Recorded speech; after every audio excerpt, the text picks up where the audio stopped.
tuntunan hidup. Saudara, dalam hidup kita sehari-hari, ya setiap orang harus membuat keputusan-keputusan dalam hidupnya. Ya baik keputusan-keputusan yang kecil maupun keputusan-keputusan yang besar. Karena keputusan-keputusan yang kita buat dalam kehidupan kita, saudaraku, itu mempengaruhi jalan-jalan kehidupan kita dalam kita mengikut Tuhan. Nah, saudara, kita tentunya kepengen keputusan-keputusan yang kita buat dalam kehidupan kita, saudaraku, itu dalam rangka supaya kita bisa berjalan on the track di dalam jalan-jalannya Tuhan dalam kehidupan ini. Karena kita adalah anak-anak Tuhan, kita adalah hamba-hamba Tuhan, kita adalah milik Tuhan, kita adalah kepunyaan Tuhan. Kita harus tahu siapa diri kita bukan milik diri kita lagi. Amin, saudaraku. Tuhan bilang kita ini adalah milik Tuhan, kepunyaan Tuhan. Jadi, saudaraku, keputusan-keputusan yang kita ambil dalam kehidupan kita, ya, keputusan kita berumah tangga, lalu keputusan kita bagaimana kita menjalani kehidupan rumah tangga kita, bagaimana kita menjalani kehidupan singleness kita.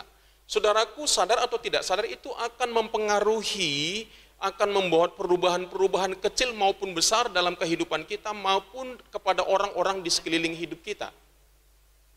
Nah, setelah berjalan beberapa lama, kita bertemu persimpangan-persimpangan, ya, persimpangan-persimpangan, dan di sana kita harus buat keputusan jalan mana yang akan kita lalui.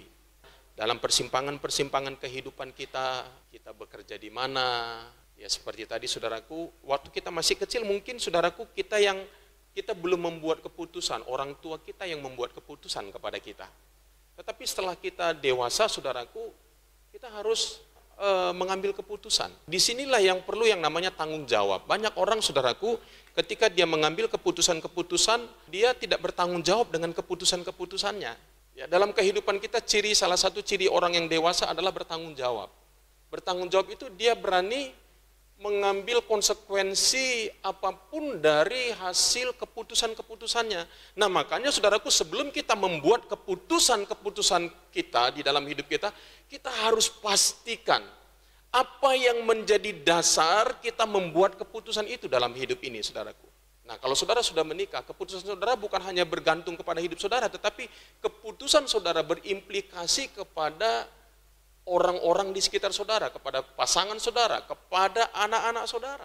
Nah, itulah sebabnya kita perlu belajar, saudaraku. Banyak orang, aku kayak gini, artinya gini, dia tidak merasa bahwa dia harus bertanggung jawab dengan apapun yang terjadi. Saya nggak mengambil keputusan, orang lain yang membuat keputusan kepada saya. Itu artinya saudara memutuskan orang lain yang membuat keputusan atas hidup saudara. Kan sesederhana itu, saudara.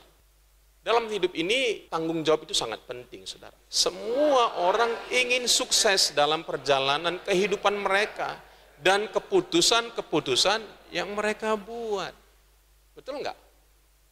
Semua keputusan yang kita buat, saudaraku, dalam kehidupan kita, kita pasti sudah ngebayangin sesuatu yang indah, sesuatu yang menarik menurut kita, makanya kita buat keputusan itu. Kita sudah melihat di dalam imajinasi kita, kalau saya buat keputusan, biasanya tidak ada orang, saudaraku, yang ingin membuat sebuah keputusan yang mempersulit hidupnya, enggak ada.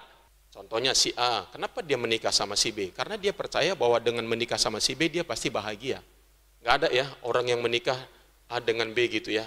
Dia berpikir, kalau menikah aku sama ini pasti hancur-hancuran hidupku, ya udah aku menikah sama dia. Pasti enggak ada. Pasti semua orang berpikir dengan keputusan itu, saudaraku, dia akan memiliki hidup yang baik, hidup yang sukses.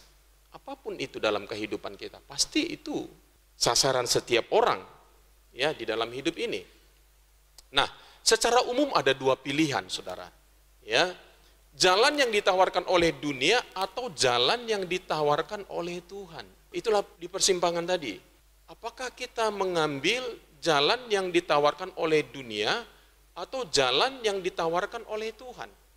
Nah, sebagai anak-anak Tuhan, kita masih bisa berjalan sesuai dengan tawaran dunia ini. Semuanya ada konsekuensinya. Nah, itulah sebabnya mengapa kita perlu benar-benar yakini bahwa itu memang dari Tuhan buat hidup kita. Jalan yang ditawarkan oleh dunia atau jalan yang ditawarkan oleh Tuhan. Nah, yang kedua ini paling penting. Apa yang saya cari dan kumpulkan dalam perjalanan tersebut? Apa sih yang saya mau cari? Karena gini, manusia itu diberi Tuhan kehendak bebas, saudara, dalam kehidupan kita untuk membuat keputusan. Ya, ketika manusia jatuh ke dalam dosa, apakah Adam bilang begini, oh, saya nggak melakukan dosa ini yang pertama, istri saya yang melakukannya buat saya, istri saya yang menggoda saya untuk saya dikasih makan buah pohon itu. Tuhan nggak bilang begini, oh iya ya, kamu kasihan, kamu korban orang lain. Enggak, setiap kita, saudaraku, adalah bertanggung jawab untuk keputusan kita, saudara. Bahkan keputusan yang orang lain buat kepada kita. Contohnya gini, saudaraku, kita tahu Yusuf itu tidak melakukan kejahatan buat saudara-saudaranya, tetapi Yusuf, saudaraku, itu dijual sama saudara-saudaranya. Itu bukan keputusan dia. Tapi sekalipun itu bukan keputusan dia, kita tahu Yusuf berhasil di dalam kehidupannya. Ya, saudara-saudaranya mereka-rekakan yang jahat kepada dia, tetapi Yusuf bisa menemukan rencana Allah yang mulia lewat reka-rekaan jahat orang lain. Betul nggak, saudara? Itu luar biasa, saudara. Jadi, saudaraku, kalau kita ada di poin nomor 2 ini, apapun kondisi kita saat ini, kita pasti akan kuat. Sekalipun mungkin kita udah salah jalan, kita kuat. Kenapa, saudaraku? Karena kita tahu bahwa di dalam kehidupan kita ini apa yang kita cari. Mungkin kita udah salah jalan, it's okay, karena keputusan kita sendiri, atau mungkin apa yang terjadi dalam kehidupan kita, kita tidak suka karena orang lain memutuskan seperti Yusuf. Tapi itu bisa mendatangkan kebaikan. Apalagi ada janji Tuhan, Allah turut bekerja dalam segala sesuatu untuk apa katanya? Untuk mendatangkan kebaikan. Jadi firman Tuhan senantiasa sangat positif. Amin, saudaraku. Sangat amat positif. Nah, kenapa, saudaraku, kita banyak bersungut-sungut dalam hidup kita? Kenapa kita banyak komplain, menyalahkan situasi dan keadaan? Karena poin nomor 2-nya, kita tidak mencari hal yang sepatutnya kita cari di sana. Alkitab mengajar kepada kita bahwa perjalanan hidup kita di dunia ini adalah sebuah perjalanan persiapan untuk kekekalan. Itu artinya apa? Bahwa apapun yang kita lakukan di dalam kehidupan kita di atas muka bumi ini, kita perlu mempersiapkan diri, kita perlu mengumpulkan harta kita di surga. Karena apa? Harta kita yang kita tabung di surga hanya bisa kita kumpulkan sementara kita hidup di atas muka bumi ini. Menjalani hal-hal yang sulit dalam kehidupan kita, kita bisa hadapi. Kenapa? Karena kita bertumbuh secara karakter. Respon-respon kita dalam hidup ini. Apalagi, saudaraku, kasih itu adalah harta kita, ya. Kasih kita, pemberian kita, kemurahan hati kita kepada orang-orang yang ada di sekitar kita. Dunia ini menawarkan begini, ya, fokus kepada dirimu. Tapi Tuhan bilang enggak, saudaraku. Kalau kita mau hidup sukses justru berbeda. Justru kita, saudaraku, bagaimana kita bisa jadi berkat buat orang lain. Barang siapa mau mengikut aku, tanya, harus menyangkal diri dan memikul salib setiap hari, saudara. Jadi cara pandang kita, saudaraku, kalau kita sebagai anak-anak Tuhan memang perlu berubah gitu ya. Cara pandang kita, pola pikir kita itu ya perlu kita belajar dari Yesus dalam kehidupan ini. Saya juga belajar banyak, saudaraku. Dalam kehidupan sehari-hari, dalam aktivitas sehari-hari, saya banyak belajar, saya banyak ditegur Tuhan, saya banyak sekali hal yang harus berubah, saudara. Jadi pakailah perjalanan kehidupanmu setiap hari itu adalah sebuah perjalanan bersama dengan Yesus. Amin. Di mana Tuhan berbicara kepada saudara, di mana Tuhan engkau mendengar suara Tuhan, di mana hal-hal yang Tuhan mau engkau berubah. Oke, apalagi, saudaraku? Membawa jiwa kepada Kristus, memenangkan dan memuridkan. Nah, jadi sebenarnya dalam aktivitas kita sehari-hari, saudaraku, bisa jadi, saudaraku, lewat perkataan saudara atau lewat perbuatan saudara, orang bisa melihat Kristus di sana. Jadi nggak usah buru-buru langsung layani, tetapi lewat kehidupan kita orang bisa nggak melihat Kristus? Bisa. Pengenalan kita akan Tuhan udah bertumbuh nggak? Makin hari pengenalan kita kepada Tuhan makin bertumbuh nggak?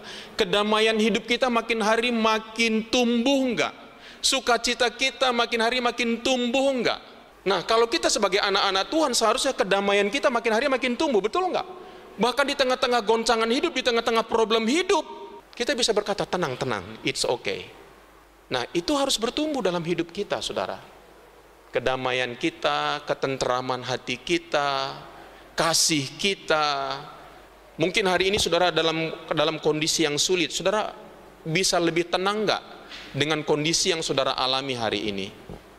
Kebenarannya, sebab semua yang ada di dalam dunia, yaitu keinginan daging dan keinginan harta serta keangkuhan hidup, bukanlah berasal dari Bapa, melainkan dari dunia. Dan dunia ini sedang lenyap dengan keinginannya, tetapi orang yang melakukan kehendak Allah tetap hidup selama-lamanya. Nah, Tuhan bilang, Alkitab bilang, jangan ini jadi panduan hidupmu. Ya, dunia ini katanya keinginan mata, keinginan daging dan keangkuhan hidup. Jangan itu yang menjadi fokus kita selama kita hidup di atas muka bumi ini.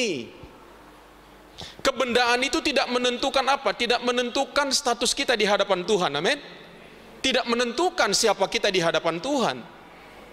Berapa banyak kita mengejar hal-hal yang sementara dan akhirnya kita apa? Ribut sana sini, saudaraku. Enggak ada damai, enggak ada sukacita. Kenapa? Kita mengejar hal-hal yang bersifat sementara. Peringatan juga kepada kita, saudaraku, mari kita baca sama-sama. Ada jalan yang disangka orang lurus, tetapi ujungnya menuju maut. Apakah keputusan yang kita buat ini dalam pemikiran kita, ini lurus, tapi sebenarnya ujungnya enggak benar, saudara. Ya, jadi kita perlu hati-hati di dalam setiap kita membuat keputusan. Agar kita dapat membuat keputusan di jalan Tuhan, maka kita perlu, yuk baca sama-sama, 1, 2 ya. Mengenal dan mempraktekkan kebenaran, intim dengan Tuhan dan firman-Nya. Ya, bukan hanya membacanya, tetapi mengenal dan mempraktekannya. Jadi kalau itu sudah, saudaraku, menjadi ada di dalam alam bawah sadar kita, kita akan di drive oleh kebenaran, saudara. Kadang-kadang kita terbawa perasaan-perasaan kita yang belum disembuhkan, atau oleh pikiran-pikiran kita, pikiran masa lalu kita, saudara. Ya, sehingga kita membuat sebuah keputusan berdasarkan masa lalu kita. Alkitab berkata, janganlah engkau menganggap dirimu sendiri bijak. Percayakanlah hidupmu kepada Tuhan dengan segenap hatimu, jangan bersandar kepada pengertianmu sendiri. Apa yang membuat, saudaraku, banyak problem-problem dalam kehidupan kita? Ya, karena kita berjalan berdasarkan pengertian kita sendiri. Nah, satu kali waktu, semua keputusan-keputusan kita akan ada ujiannya. Ya, semua keputusan-keputusan yang kita ambil dalam kehidupan kita akan ada ujiannya. Apakah keputusan-keputusan yang kita ambil berdasarkan kebenaran atau tidak, akan ada ujiannya. Bagi orang, saudaraku, yang mengambil keputusan di luar jalan-jalan Tuhan, bagi dia ujian itu menakutkan. Orang selalu menghindari ujian, betul ya? Tetapi ujian itu penting. Untuk apa? Untuk mengetahui apakah kita sedang membangun kehidupan kita di atas dasar yang benar atau tidak. Ya, tapi katanya kalau orang yang mengambil keputusan-keputusan membangun kehidupannya di jalan-jalan yang benar, saudaraku, sekalipun angin datang, hujan datang, banjir datang, narubah itu tidak rubuh. Oke, kita lanjutin. Agar kita dapat membuat keputusan di jalannya Tuhan, maka kita perlu apa? Mendengarkan nasihat.